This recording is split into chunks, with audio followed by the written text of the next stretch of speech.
Hi, my name is Grace Douglas. I'm a junior government and philosophy major, and thank you for watching my symposium project. A special thank you to Dr. Wanless for fast-tracking this project with me the last few weeks to get this ready for symposium. I really appreciate it. So my project is about how states adjusted during the 2020 election when there was a pandemic happening. So the title is kind of a double meaning in a sense, because during a pandemic, securing the vote can be making proper adjustments to allow people to vote like they would any other year, securing people's right to vote. But I studied more of the flip side, which is securing the vote as in election security or protecting against voter fraud, because there were states that made no adjustments, made no ways to open access during the 2020 general election, or they actively made absentee voting more difficult. And I wanted to examine why they would do this. So first, let's get some background. We have voted in a pandemic before in the United States during the 1918 flu. So how did we adjust back then? Many cities at the time had banned public gatherings, including campaign rallies, and created strict quarantine rules. But a lot of these cities lifted those quarantine measures for election day. So most polling places tried to space out crowds and they required voters to wear masks, but all voters had to come in person because only soldiers were able to vote by mail. At that point in time, they didn't have the technology to do absentee voting. So because of that, the 1918 election turnout was 10.1% lower than in 1914, suggesting that eligible voters who were sick, quarantined, or avoiding the flu may not have been able to vote on election day. You can see this news clip in the corner about wearing masks while voting. In 2020, we saw very different impacts. According to the Brennan Center for Justice, 29 states expanded access to the vote, while 6 states passed restrictive legislation. In the corner, you can see this California mail-in ballot. California was one of the states that dramatically shifted policy in 2020 and allowed for mail-in voting when they had never done that before. So the result of this was the highest voter turnout in the history of the United States. 158.4 million ballots were cast. 2/3 of eligible voters voted. There was a 7% increase in turnout from 2016, and there was double the amount of absentee voting than in 2016. 46% of people voted absentee or by mail in 2020. Pew Research Center says there's a few factors for the huge turnout. First is the seriousness of the competition between the two candidates, Biden, Trump, but also the expanding of mail-in, early voting, absentee voting played a major role. So that leads to my research question: with an increase in voting by mail, absentee ballots during the COVID-19 pandemic, what caused states to take a more restrictive approach? So I kind of wanted to look at these restrictive policies and why legislators passed them and create a theory as to why they would take this restrictive approach in 2020. So first, looking at public opinion, Democrats are more likely to see voter ID laws as voter suppression, while Republicans are more likely to see these laws as election security measures. A slim majority of Democrats say that ID laws are discriminatory compared to less than a quarter of Republicans. Over half of Republicans say that voter fraud is common, while less than half of Democrats say the same. In 2020, there was an increased support for no excuse absentee voting compared to 2018, so the pandemic probably shifted this support for increased access to absentee voting. There was an incredibly deep divide in 2020 as well on the confidence of the national administration of the election. So 87% of Biden voters had confidence in the election, while 70% of Trump voters lacked confidence in the national administration of the vote. So public opinion on these laws is perhaps one factor why a legislator may vote for or against a voting law. Legislators do seem to be motivated by party, with one study finding that Republicans are 900 times more likely to vote for a restrictive law. But this wouldn't be true of all Republican states because in a lot of heavily controlled Republican states, restrictive laws aren't as prioritized simply because there's so little competition in the state already. Legislators aren't really concerned with losing their next election if they don't put in a restrictive law. So when looking to my research question, I decided that my theory would be that the reason that these states had taken the more restrictive approach was because they had a history of restrictive voting laws. And so when these new methods of voting became popularized in 2020, absentee voting, mail-in voting, these states didn't hop on board because they wanted to make sure that there was security of the votes, so they didn't open access or they actively prevented the access to absentee voting. So how I studied this, well, here's the states first. Oklahoma, Iowa, and Louisiana added restrictions to absentee voting. Indiana, Idaho, Kansas, North Dakota, South Dakota, Georgia, and Wyoming made no adjustments for the general election. So how did I study this? First, with my theory, I created an index of their past voter ID or voter restrictive voting laws in general. One of those factors being if they had a general ID law, another being fault or excuse absentee, meaning people have to have a reason to vote absentee versus just being able to vote absentee without a reason.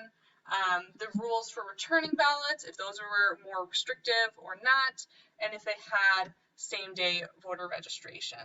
And so that went from 0 to 4, whether or not those states were restrictive. The other thing I studied was political culture. That's sort of the more public opinion side of things. When you look at traditionalistic political culture, that seemed to be, for me, I thought that would become the more restrictive state because they see government as maintaining an existing social order. So it's really that politics is more so for the elites, and therefore elites would perhaps create these more controlling laws. Individualistic culture is kind of a halfway point. They see government as a mechanism for addressing issues that matter to individual citizens. It's more of a libertarian kind of approach to things. So less involved in government, but or they're more involved in government than traditional, but I would say less involved in moralistic, which sees government as a means to better society, and they hold their public officials accountable. So I thought that would be the least likely for these states. I also took into account the COVID-19 severity, cases per capita, seeing if that affected how restrictive states were, and partisan control. So was it a Democratic government, a divided government, or a Republican government, and does that explain why the laws were restrictive? So my results, when I ran this through, we ran this through a logistic regression.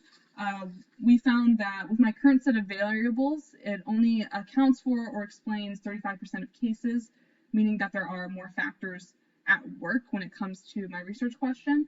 But based on my data, I did not find that the past voting laws were statistically significant. So whether a state has a history of restrictive voting laws did not contribute to whether they took a more restrictive approach. In 2020, they had a slightly higher average of more voting laws. That's 2 versus 1.95 is the national average, but that didn't really factor into whether or not they took that approach in 2020. Political culture and COVID case severity were also not statistically significant. Political culture did not explain much of anything. There wasn't that much of a difference. But in the case of COVID severity, there was higher on average in the states that had a restrictive approach.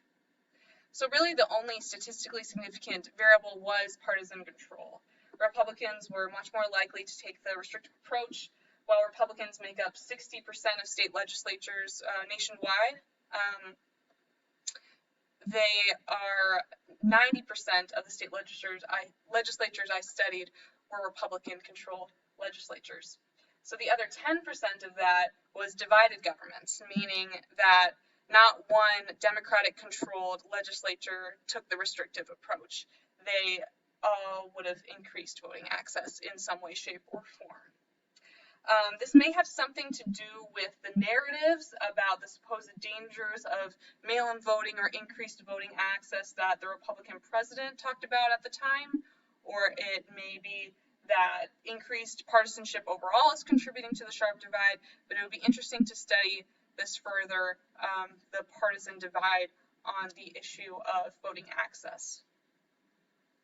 So with that, I kind of wanted to look at the impact of voting laws. What does this really mean when these legislatures pass voter restrictive laws? And so we look at two things here. First, the effect on turnout, and second, if these laws actually prevent voter fraud. So when it comes to turnout, ID laws are most likely to impact those who are less educated and less wealthy.